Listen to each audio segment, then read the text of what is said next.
무심은 본질이고 현상심은 본질에서 다시 현상이 이렇게 일어난 거예요. 이것이 무심과 평상심이 딱 균형을, 절묘한 밸런스를 딱 잡아가지고 무심과 평상심이 딱 눈앞에서는 무심과 평상심이 지금 같이 드러나고 있다 이거예요. 모든 게 현상과 본질이 같이 드러나고 있다. 죽비가 모양은 현상인데 요거의 재질은 본질이다 이거예요. 그러니까 본질과 현상이 따로따로 있는 게 아니고 모든 것이 본질과 현상이 만나서 일어난다. 무심과 평상심이 만나서 모든 것이 이루어지고 있다. 이제 거기에 대한 절묘한 감각이 생긴다 이거예요. 그래서 딱 그 어느 한쪽으로 치우치지 않고 색즉 시공, 공즉 시색의 그 감각이 갈수록 이렇게 분명해지는 거. 그러니까 그거를 다른 말로 표현하면 마땅히 머무르지 말고 그 마음을 낸다. 그러니까 마음껏 살아라 이 말이에요. 그러니까 결국 우리 공부는 잘 살자는 거예요. 무심이 본질이잖아요. 근데 공부의 끝이 무심이 아니에요. 평상심이에요. 평상심이라는 것은 이 세상을 잘 살자는 거예요. 대신에 이 세상을 잘 사는 방법은 무심해서 살면 잘 살아. 이해되나요? 유심해서 살면 유심. 욕망에 끌려다니는 삶은 굉장히 우리를 힘들게 하죠. 고통스럽게 하죠. 근데 무심, 텅 빈 채로 그 무심에서 지혜가 일어나서 그 지혜로 살아가는 것. 평상심. 선정과 지혜. 따라옵니까? 무심 평상심이란 말이나 선정과 지혜. 선정 지혜를 줄여서 정해. 정해 상수. 정해 등지. 등지 평등하게 지닌다. 등지. 정과 해를 평등하게 지닌다. 이게 전부 중도에 대한 밸런스에 대한 감각이에요. 본질과 현상에 대한. 현상이다 하는데 현상 사라지잖아요. 그럼 사라지고 본질이다 하면 또 현상이 또 이렇게 드러나 있어. 그러니까 여기에 대한 절묘한 감각이 있다 이거예요. 그러니까 본질과 현상 중에서 자전거를 타고 간다면 양변 내 어느 한쪽으로 치우치면 자전거가 넘어진다 이거예요. 그러니까 항상 칼날위를 걷듯이 참 이게 아슬아슬하지만 절묘한 이 중도에 대한 감각이 있어서 무심과 평상심, 본질과 현상을 어느 한쪽에 치우치지 않고 항상 같이 지금 구현하는 그런 이제 감각이 길러져요. 그러려면 먼저 자기 중심이, 무심이라고 하는 중심이 확립이 되어야 돼요. 무심이 확립되려면 유심으로는 안 돼. 그러면 유심에서 무심으로 가려면 앉아야 돼. 이런 이치를 안다고 해서 그 마음이 비워지지는 않아요. 오케이? 앉아야 돼요. 앉아서 입정이라고 하는 그거를 몸에 딱 정에 들어간다. 정에 들어간다. 그래서 정력을 기른다. 정에 들어가서 있는 그 시간을 내가 늘려간다. 그러면 그 힘이 단단하면 이 경계에 마땅히 머무르지 말고 마음을 낼 수 있게 돼요. 이해되세요? 네. 정력도 없으면서 이 경계에 내가 물들지 않는다고 아무리 그건 뻥인 거지. 이해되나요? 딱 그 마음자리, 무심자리, 우리 존재의 본질, 거기에 딱 중심이 이거 있어야 돼. 그게 머리로 있는 게 아니고 가슴으로 내려와서 배로 와서 딱 단전해서 딱 이렇게 확보가 되는 거. 그러니까 그게 되지 않으면 이 세상에서는 흔들리게 돼 있어요. 그렇지요? 네. 자, 그래서 이런 말에 깨달았다. 중도를 이렇게 표현했구나. 은하에 대우하였다. 여러분, 요 앞에 제일 시작해서 육조 회능이 나무꾼 시절에 짐을 내려놓고 나무를 땔감을 팔고 여간에 가서 팔고 돈을 받고 나오면서 어느 손님이 금강경 읽는 소리를 듣다가 이 구절에서 깨달았다고 나오지요. 그때는 개오라고 표현했어요. 이 책에. 개는 열릴 개자. 열려서 깨달았다. 그러니까 요게 한번 요 자리를 한번 확인하는 것을 개오. 그러니까 해안은 개오라고 표현을 했어요. 책에서. 지금은 이제 법안은 대오라고 표현을 했다. 다르죠? 표현 자체가 다르죠? 그러니까 그런 아주 미세하지만 거기서 우리가 이렇게 캐치하는 거예요. 은하에 대오하였다. 그리고 그 내용이 무엇인가? 두 번째 깨달음의 내용은 일체 만법이 자성을 여의지 않았다는 것을 알고 마침내 어저께 말씀드렸다. 두 번째 깨달음. 첫 번째 깨달음은 본래 무일물이었어요. 맞아요? 지금 여기서 신수의 현상에서의 깨끗해지는 상대적인 청정에 대해서 이제 본래 청정, 본질 청정을 말할 때는 본래 무일물을 말했어요. 이건 상대적인 청정. 근데 지금은 이제 세 번째가 이제 요 시가 나오는데 시를 말하기 전에 지금 말하잖아요. 이걸 깨달아서 말씀을 올렸다. 뭐냐? 일체 만법이 모든 현상이 자성을 여의지 않았다. 이 본질에서 일체 현상이 나온다는 것을 방향성을 보세요. 방향성. 처음에 깨달았을 때는 현상에서 본질을 본 거예요. 근데 두 번째 깨달음은 본성에서 모든 현상이 본성에서 나온다는 거. 그러니까 본질에서 현상을 보는 거. 이 차이점이 있어요. 쉽게 말해서 이걸 비유할 때 현상에서 본질을 본다는 것을 당나귀가 우물을 본다고 선에서 이야기를 해요. 당나귀는 누구냐면 수행자, 아직 수행 도중에 있는 수행자를, 그러니까 수행자는 자기를 낮춰서 우둔한 당나귀라고 불러요. 그러면 당나귀가 우물을 보았다. 이 말은 현상의 입장에서 그러니까 에고의 입장에서 더 적나라하게 말하면 에고가 본질을 한번 딱 본 거, 확인한 거. 그것을 당나귀가 우물을 본다. 정. 처는 헐깃 볼 처예요. 헐깃 본다. 당나귀가 우물을 헐깃 본다. 그러니까 여기 해안 처음에 본질을 발견한 걸 말한다면, 그래서 제자가 당나귀가 우물을 보았습니다 하니까 스승이 이제 시작이니까 공부를 이제부터 잘 지어가야 한다. 잘 지어가야 한다는 내용은 선정산매를 몸에 완전히 딱 해서 무심자리가 몸에 하고 딱 몸이 무심자리를 알아야 한다. 지금 들어옵니까? 네.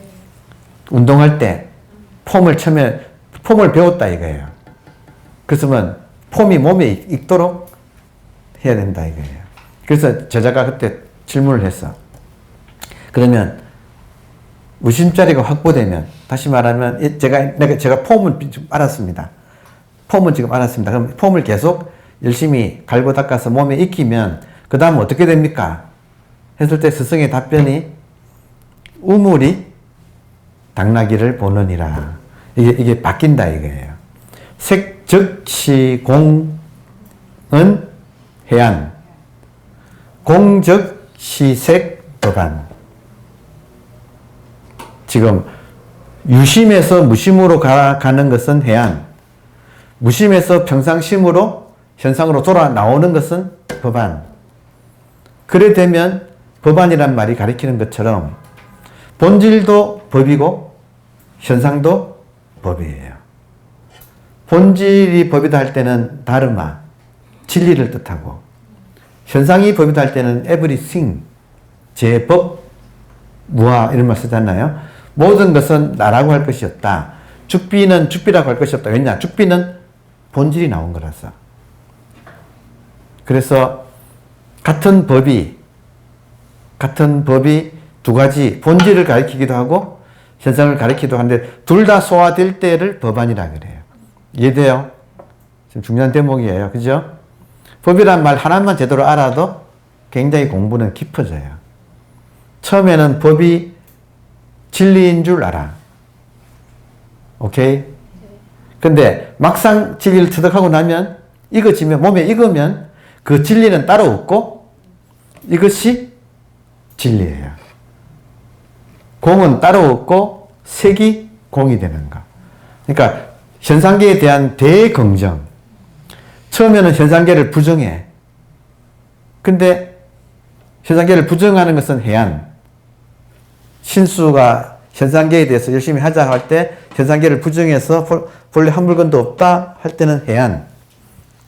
근데 거기에 머물지 않고 한 번 더 공부가 더 열려서 그 법의 자리에 있지 않고 모든 현상으로 지금 드러나고 있어서 이 세상은 본질도 법이고 현상도 법이라서 법으로 통일되어 있구나 하고 딱 똑 떨어지게 중도 혹은 연기라는 말로 혹은 일심, 한계의식 그러니까 이런 말로 딱 떨어지게 돌아 나오는 게 법안. 그렇게 해야 될 거 아니에요.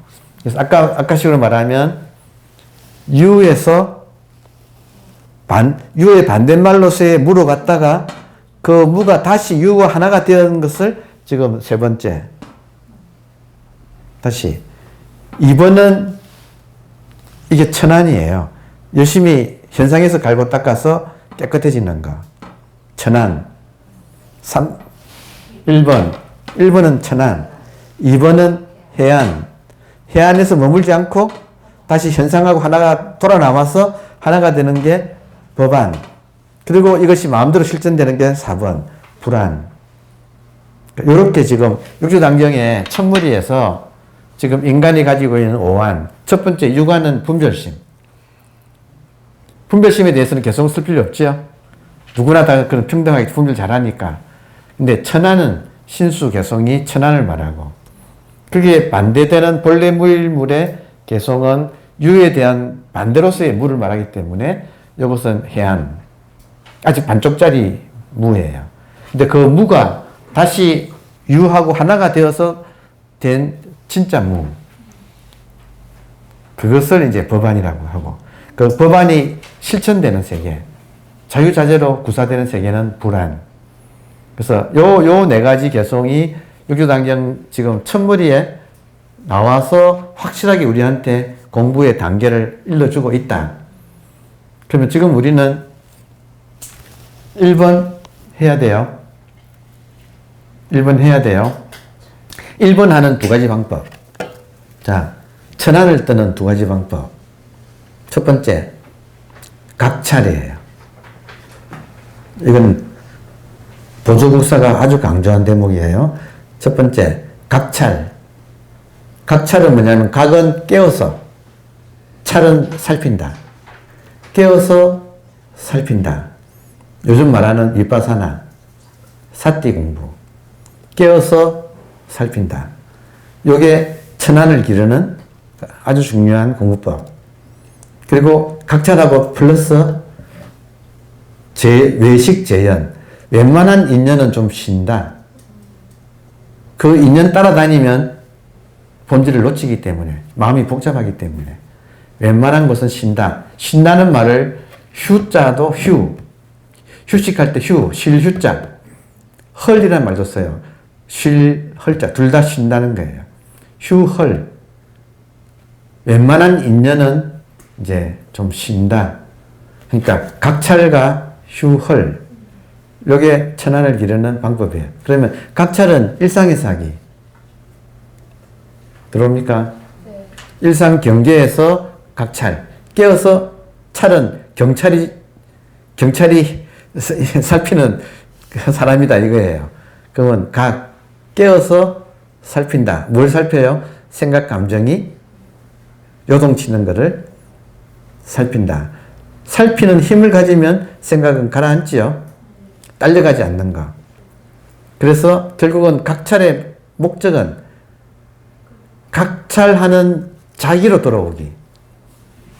생각은 따라 빗나가게 되잖아요. 감정도 한번 화가 뚜껑 열리면 막 밖으로 치닫거든. 생각, 감정은 밖으로 집 나가는 성질을 가지고 있어서 각찰하면 그거 따라 안 나가고 집에서 버티기. 그래서 나중에는 각찰의 힘이 강하면 돌아보면 거기가 집이에요. 거기가 무심자리예요. 지금 집이라고 하는 것은 의식의 집은 무심자리를 말한다. 그러니까 본질의 자리다 거기가. 그러니까 각찰을 일상에서 해야 돼요. 그리고 웬만한 인연은 좀 쉬어야 돼. 그렇게 해서 점점 우리 현상에서의 우리 거친 이 번뇌가 찾아 들어가서 고요해지는 그 단계까지 점점 하면 할수록 일상에서의 힘은 커지겠죠. 그러니까 그것만 잘 해도 거의 웬만한 어려움은 이겨낼 수 있어요. 그리고 이것이 명상이에요. 천안을 뜨는 것이 명상이에요. 근데 이제 깨달음의 세계는 그렇게 되면 자연적으로 밖으로 안 나가면 자기를 돌아보게 돼. 회광반조. 자기를 자연스럽게 돌아보게 돼요. 그럼 여기가 이제 감각이 생겨. 여기가 나의 존재의 고향이네. 그러니까 이거를 일상에서는 한다.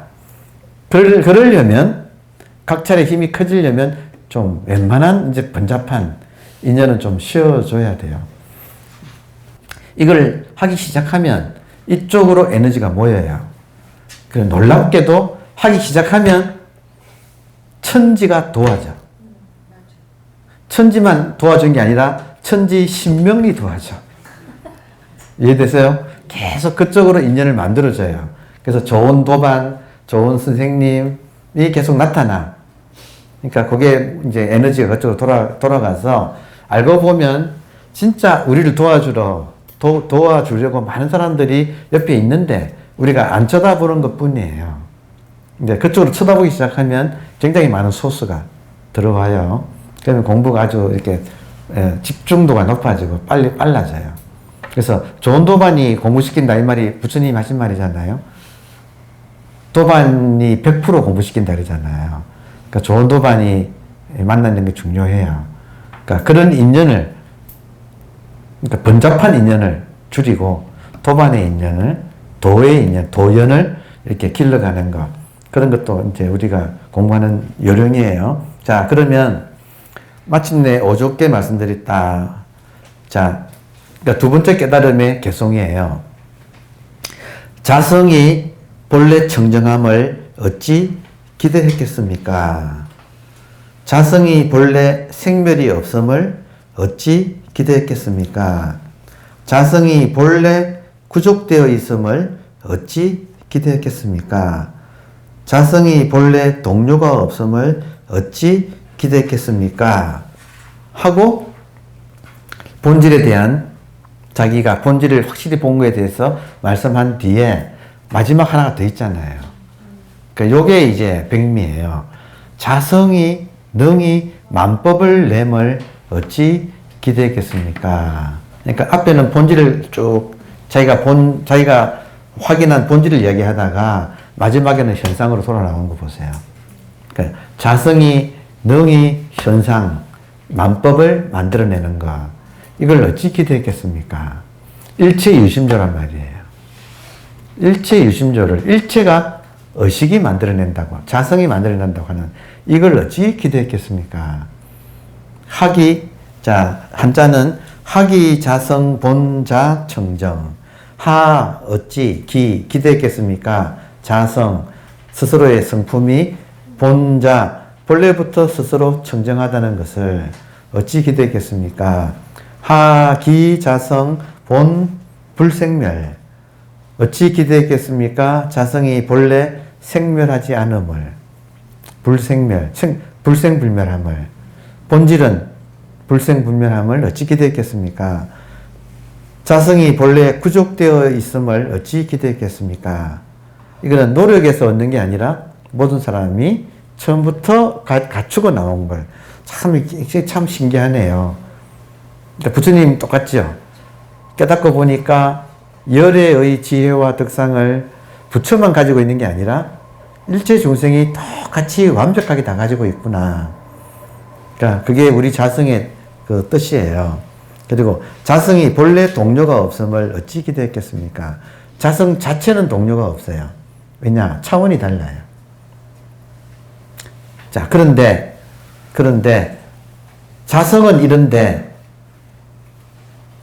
우리는 지금 반쪽은 자성인데 반쪽은 또 이렇게 몸을 가지고 현상으로 지금 또 드러나 있죠. 그러면 이것을 소홀히 할 수는 없어요. 그렇잖아요. 그래서 자성이 능히 만법을 내면 어찌 기대했겠습니까? 본질에 우리의 의식이, 방향이 분별되는 현상에 있다가 한 번은 본질로 한번 돌려가 갔어요. 갔다고 해서 그 일을 홀로 끝없이 가는 게 아니라, 여러분, 본질이 이렇게 확인되면 보세요. 이게 본래 청정하고, 본래 생멸이 없고, 본래 구족되어 있고, 본래 동료가 없다는 걸 확인하게 되면 우리 마음이 안심을 할까요, 안 할까요? 본래 그렇다면 안심을 할까요, 안 할까요? 안심하지요. 안심 뒤에는 뭐가 따르느냐면 깜짝 반전이 있어요. 본질은 지금 완벽하지요. 그것이 확인되면 안심이 되죠. 나의 의지와 관계없이 완벽해. 자, 그러면 보세요. 우리가 본질을 건드릴 필요가 있어요, 없어요? 본질을 더 깨끗하게 할 필요, 본질을 더 완벽하게 할 필요가 있어요, 없어요? 본질을 놓는다고. 정말 본질이 확인되면 이제는 본질에 집착하지 않아도 보통 사람들은 본질을 아등바등 지려고 해요. 아, 이거 이해되세요? 근데 처음에는 그래. 워낙 시끄럽다가 고요한 걸 한번 보고 나면 거기에 집착을 또 본질에 집착을 하게 돼요. 근데 집착하다가 이게 익어지면, 이거는 내가 집착 안 해도 아무 상관이 없네가 와요. 근데 이것이 그냥 안 오고 익어져야 와. 익어지지 않으면 이거 놓칠까봐 또 본질을 또 허공 중에 본질이라는 걸 또 만들어 놓고 막 이러고 있다 이거예요. 근데 익어지면, 몸으로 익어지면, 그래서 몸으로 공부해야 돼요. 몸은 놓아요. 몸은 그 비밀을 알아. 본질은 내가 어떻게 해도 아무 상관이 없이 완벽하구나. 그러면 더 이상 본질에 대해서 신경 쓸 일이 없잖아요? 그러면 현실을 잘 살게 되는 거예요, 이제는. 관심이 공부 과정에는 본질적으로 쏠렸지만, 딱 거기가 굳건해지면 다시 이렇게 반대로 나온다니까요, 이렇게. 법안의 의미는 그 방향이 다시 한번 턴을 해서 이 세상에서 잘 살아가는 몸을 가지고 살아가니까. 그래서 보살행위라는 것이 이제 여기서 펼쳐지는 거예요. 그래서 우리 공부는 본질적으로 가서 머무르는 게 목적이 아니야. 가봤자 거기는 아무 상관없어. 처음부터 완벽했었어요, 사실은. 그러면 이제 그쪽은 놓아버리고 이 현상에서 최선을 다하기. 근데 본질의 입장에서 현상을 봐야지 최선을 다할 수가 있어. 자, 그래서 보세요. 처음에는 현상에서의 분별. 본질에서는 무분별. 근데 거기서 끝나는 게 아니라 무분별 후 덕지. 지혜가, 무분별 후에는 지혜가 나와서 무분별, 그러니까 분별, 무분별, 후덕지. 그러니까 후덕지를 가지고 평상심을 사는 거야. 여기서. 그거는 후덕지의 분별을 참된 분별이라고 해요. 이해되세요? 그래서 공부는 인과에서, 인과. 본질에는 인과가 없어요. 그게 시간도 없고 공간도 없어서 본질에는 인과가 동시라고 표현해요. 본질은 인과가, 현상에서는 인과가 있죠. 시간이 있으니까. 본질에는 시간이 없으니까 인과 동시예요. 그런데 인과 동시에서 머무는 게 아니라 철저하게 인과를 다시 살아내. 그러니까 우리 공부는 인과를 잘 사는 거예요. 그래서 많은 공부하는 사람이 본질에 취하게 되면 인과를 무시하게 돼. 그게 아니고 더욱더 인과에 충실하게 되는 게 공부예요. 지금 상황 이해되세요? 무심도 한 겹이 막혀 있다. 평상심이 도다. 인과를 무시하면 안 되고, 철저하게 공부가 되면 될수록 인과를 더욱더 잘 알고 조심하고 인과에 충실한 사람이 된다. 상황 이해되세요? 네. 결국에는 한 번은 대부정을 하지만 그걸로 머물지 않고 대긍정으로 이 세상으로 돌아 나온 거다. 그게 법안이다 이거예요.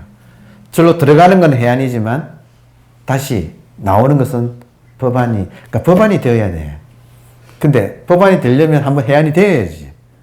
그러니까 공부가 어려운 거예요. 어떤 때는 아직 해안을 못 둔 사람한테는 부정하고 가라. 근데 거기에 머무는 사람한테는 빨리 나와라. 부정하고 갈 때는 입 닫아라. 지금 이해돼요? 지금 워낙 분별이, 이거 분별이 워낙 수다 쪽으로 가니까 입 닫아라 하고, 근데 입 닫아가지고 푹 익어 들어간 사람한테는, 이제 살아나라. 그거 죽은 거야. 죽은데 머물면 안 돼. 다시 살아나야지 하고 또 끄집어내요. 그러니까 이게 조사들은 사람을 보고 이 사람이 아직까지 덜 떠 있으면 푹 있게 이렇게 지도를 하고, 이제 익어가지고 어느 정도 푹 되어가지고, 여러분, 막걸리가 부글부글 끓다가 착 가라앉아가지고 이제 변질이 되어서 맛있게 지금 익었다 이거예요. 그럼 먹어야지. 그냥 먹어야지. 그러니까 딱 익은 다음에는 마음껏 사람들이 퍼먹게끔 자기를 그렇게 잘 익은 막걸리를 만들어가지고 많은 사람들한테 제공하는 거. 이게 지금 인간의 도리예요. 그러니까 그거를 이제 우리가, 그래서 조금 어려운 것은 어떤 때는 부정해야 되고 어떤 때는 긍정해야 되고, 그러니까 그게 사람마다 다르다 이거예요. 이해돼요? 그거를 이제 명한 종사는 가려가지고 지도를 그때그때 하기 때문에, 이거를 이해 못하는 사람은 죽은 사람을 살리는 말을 할 때 나도 살아야 되나? 아직 죽지도 못한 놈이 나도 살아야 되나 하면 아니지. 죽어야지. 근데 죽어가지고 죽음에 집착하고 있으면 안 돼. 또 살아나야지. 그러니까 십자가의 고난, 부활, 십자가의 고난을 겪을 때하고 부활할 때가 다르다 이거예요. 근데 고난이 목적이 아니다 이거예요. 부활이 목적이지. 십자가의 고난은 무심, 부활은 평상심. 그러니까 이것을 잘 가져가지고, 그러면 이런 줄 알면 나는 착실하게 과정을 밟으면 되잖아요. 건넘지 말고.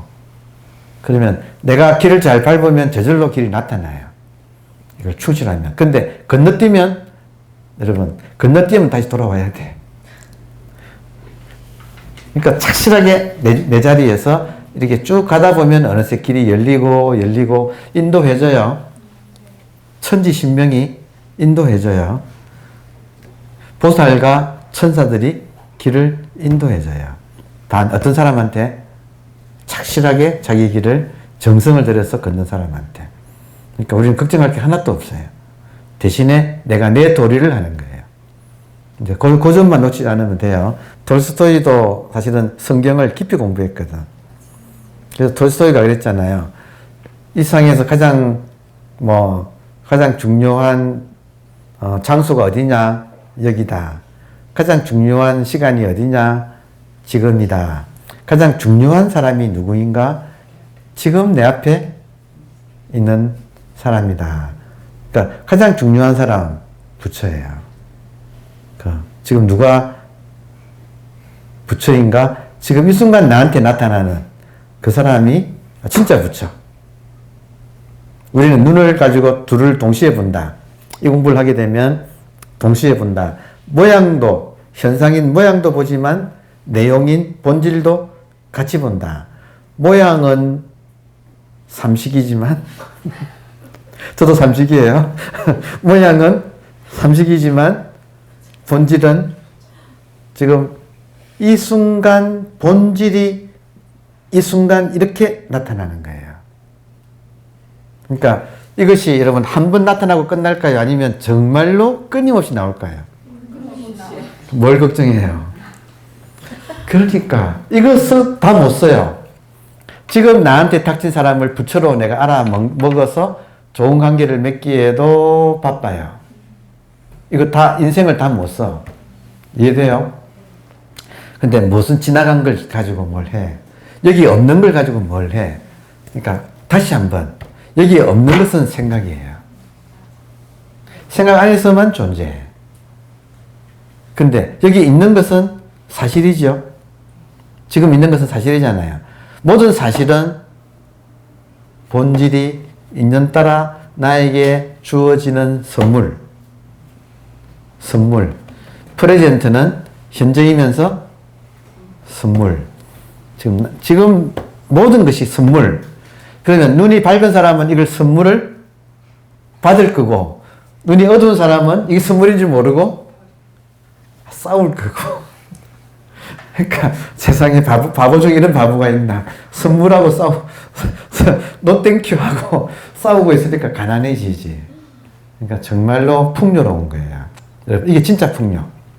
내가 뭐 간절히 바라가지고 오는 풍요 말고 저절로 주어지고 있는 풍요. 이해되세요? 이거 눈이 없으면 결핍. 이렇게 이거를 놓치고 계속 자기 시세 타령하는 결핍 속에 찌들어 살고, 눈 뜨면 모든 것이 풍요로. 같은 것이 결핍이냐 풍요냐 내 눈에 달렸어요. 그렇죠? 감사합니다. 네.